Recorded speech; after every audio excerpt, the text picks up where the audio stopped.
মেসেঞ্জারে কল আসা নিয়ে সমস্যায় আছো, নেট অন করলেই ভিডিও কল আর অডিও কল করে তোমাদের জ্বালাতন করছে। আর জ্বালাতন কেউ করবে না যদি এই দুটো সেটিংস তোমরা অফ করে রাখো।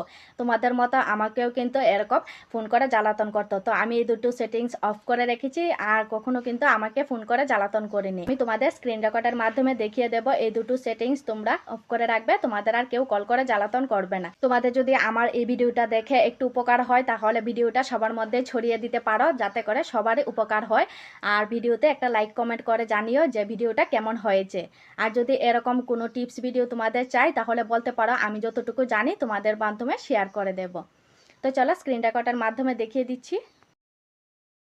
তো প্রথমেই তোমরা তোমাদের মোবাইলের সেটিংসে চলে যাবে, তারপরে দেখো সেটিংসে গিয়ে নিচের দিকে স্ক্রোল করে দেখো তোমাদের মোবাইলে অ্যাপস বলে একটা অপশন থাকবে, তো ওখানে চলে যাবে। ওখানে গিয়ে দেখো ম্যানেজ অ্যাপস আছে, তো ওখানে চলে যাবে। ওখানে গিয়ে দেখো, তো আমার একটু আসতে দেরি হচ্ছে। তারপরে দেখো মেসেঞ্জারটা কোথায় আছে, তো আমি একটু খুঁজে নিচ্ছি আমার এখানে মেসেঞ্জারটা কোথায় আছে। তো এই যে দেখো আমি মেসেঞ্জারটা পেয়ে গেছি। তো মেসেঞ্জারে গিয়ে তারপরে দেখো নোটিফিকেশনস বলে অপশন আছে, তো ওখানে চলে যাবে।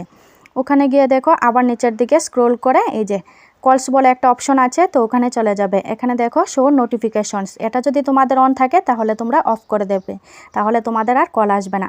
তো আরেকটা সেটিংস তোমাদের দেখিয়ে দিচ্ছি দেখো। তারপরে আরেকটু নিচের দিকে স্ক্রোল করে ইনকামিং কলস বলে একটা অপশন আছে, ওখানে চলে যাবে। তারপরে দেখো এখানেও যদি তোমাদের শো নোটিফিকেশনটা অন থাকে তাহলে তোমরা অফ করে দেবে, তাহলে দেখবে আর কেউ ফোন করে জ্বালাতন করবে না। ভিডিওটা যদি ভালো লাগে তাহলে সবার মধ্যে ছড়িয়ে দিও। ধন্যবাদ।